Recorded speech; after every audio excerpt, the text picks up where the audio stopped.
বলেন। হ্যাঁ বলছি যে বলেন না, বলেন বলেন। এই যে কোনো খবর তো হচ্ছে না এখন। খবর বলতে সঞ্জীব দা এসছে দাদা, হ্যাঁ সঞ্জীব দা এসছে। হ্যাঁ সঞ্জীব দা মনে হয় 2-3 দিন হলো ঢুকে গেছে মালদাতে, ঠিক আছে। আমার সঙ্গে রাস্তায় ক্রসিং হয়েছে, আমি ফোন করিনি। আজকে দেখি আমার ফোন করে আমি সঞ্জীবদের সাথে কথা বলে আপনাকে ফোন করবো, ঠিক আচ্ছা। আছে। হ্যাঁ এইদিকে আমার দিকটা একটু শুনে নাও। আমরা 1.5 মাস পার হয়ে গেল, আমি তো ধৈর্য হারা হয়ে গেছিলাম। তারপরে বরুণ স্যার এসেছিল, বরুণ স্যার বলে চলো আমি আইসি, খুব ভালো রিলেশন আছে, আইসির কাছে নিয়ে যাচ্ছি। কারণ আইসি তো আমার আত্মীয়কে তো বলে রেখেছি, কিন্তু যাওয়া তো ঠিক না, তাও নিয়ে গেল। তো আইসি যা বলার বললো, আমি রিটেন কিছু দিলাম না। এবার ও পরের দিন থানায় ডেকে সবার সঙ্গে কথা বলে, ওদের চেম্বারের সভাপতির সঙ্গে কথা বলেছে আইসি আমাদের সঙ্গে। এই করে একটা যা তৈরি হয়েছে, তাতে এখন ওই কাস্টমার চিফ ম্যানেজার কি বলেছে না বলেছে, আমাকে ডেকে প্রচণ্ড ধমক চমক কয়েকদিন আগে 22 তারিখ 23 তারিখ থেকে আমি মেডিকেল লিভে। চিফ ম্যানেজার আমাদের ব্যাংক চিফ ম্যানেজার আর ওই সেকশনের অফিসার সব। আজকে আপনাকে আমি একটা কথা গোপন করতে করেছিলাম, হ্যাঁ আপনাকে বলি, এখন আপনাকে ক্লিয়ার বলি। আপনার ব্যাংক কিন্তু আপনার পছন্দ হয়ে গেছে, আমি জানি তো। আমার না যে কোনো হলেই আগে ফোন করেছিলাম, করতে গেছিলাম, করতে গিয়ে আমি বললাম না, কারণ ব্যাংক এটাতে কিছুতেই রাজি না। ব্যাংক পরিষ্কার বলছে এটার মধ্যে কাস্টমারের কোনো ফল্ট নাই, টাকা কোনো ক্রমে হারিয়ে গেছে, মানে বাজে অবস্থা, মানে যা অবস্থা মানে আপনি জানেন না। মানে এটাতে আপনার যে কি হবে, মানে টাকাটা যে উঠবে কিনা, যেহেতু ব্যাংকই দেখে বসেছে।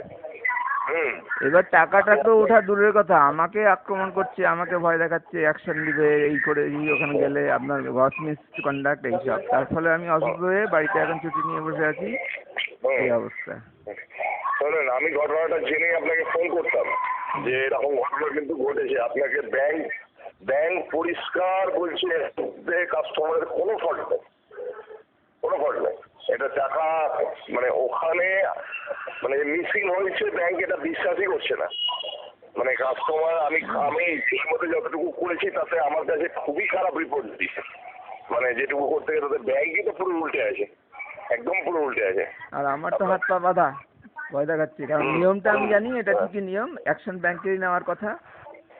কিন্তু ব্যাংক অ্যাকশন তো দূরের কথা, পুরো আপনার এগেনস্টে কথা বলছে। কিন্তু বিষ্ণু ঘোষ আরেকটা ট্রে ভেতরে যে ট্রেতে করে টাকা গেল, ওই ছবিটা দেখতে এসেছিল, ওটাও দেখেছে। আমি ছুটি ছিলাম ওই সময় দেখেছে। আমার ওই বোর্ডের ছেলেটা ফোন করে টাইম ডেট জেনে নিল, বললাম ওটা একদম ক্লিয়ার আসছে।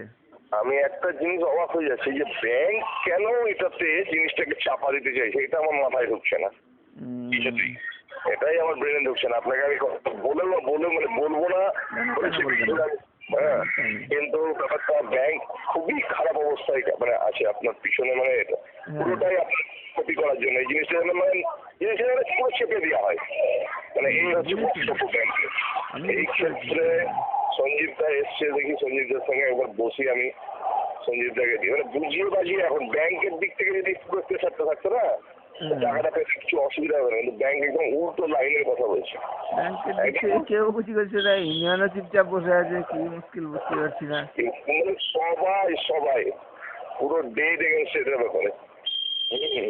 আমি আপনাকে দেখো যদি হয় আমার ওই দেখি প্রুফ দেখিয়ে দিতে পারবো।